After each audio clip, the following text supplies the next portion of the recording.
দীর্ঘদিন ধরে কলকাতার এই ভুয়ো হাসপাতালে রমরমিয়ে চলছে বেআইনি অর্গান ব্যবসা। পুলিশ প্রশাসন হাজার চেষ্টা করেও তা ধরতে পারেনি। আজ গ্রামের এক সাধারণ মেয়ে পুতুলের তৎপরতায় ধরা পড়েছে এই চক্র।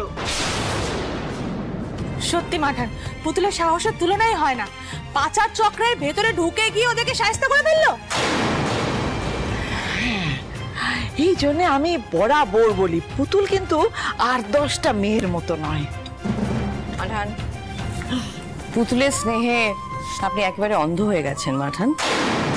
আপনি বুঝতে পারছেন না যে এই পাকামির ফল ময়ূককে পেতে হবে। আর তাছাড়া আমাদের তো কেউ আমাদের তো বলেইনি।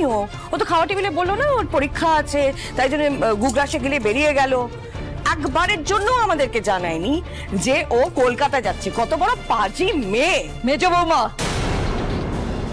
আজ পুলিশ প্রশাসন সবাই মেয়েটার জয়গান গাইছে।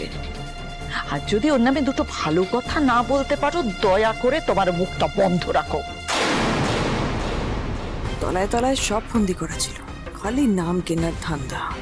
ইচ্ছে করে কাল আমার ঘুমের 12টা বাজিয়ে নাকি কান্না কাটতে এসেছিল। আপনারা সবাই আমার এত প্রশংসা করছেন, আমার ভীষণ আনন্দ হচ্ছে। কিন্তু বিশ্বাস করুন, এটা আমার একার কৃতিত্ব নয়। আজকে যদি ময়ূকদা ঠিক সময় এসে না পৌঁছাতো, পুলিশ যদি ঠিক সময় না আসতো, তাহলে আমি এতক্ষণ বেঁচে থাকতাম কিনা সেটাও জানি না। তাই কৃতিত্ব সবারই। আর আমি বিশেষ করে পুলিশ দাদাদের ধন্যবাদ জানাতে চাই। এরপরের পদক্ষেপ কি? আপনি কি আবারও এমন অভিযান করবেন? দেখুন, অভিযান বলতে এখন একটাই, আমার বাবাকে বাঁচানো।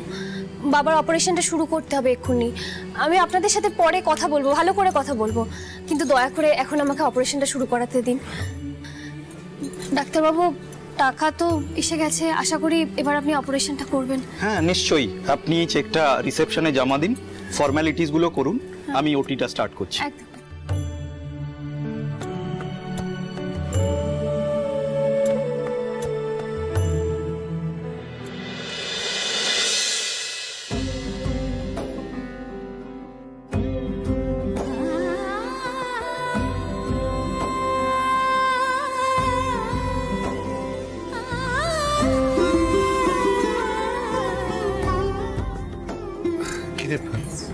চল তাড়াতাড়ি। হ্যাঁ মা, চলো চলো টুবান, চল।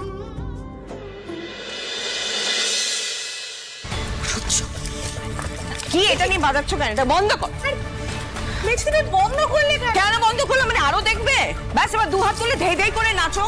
বীরাঙ্গনা হয়ে গেছে এই বাড়ির বউ।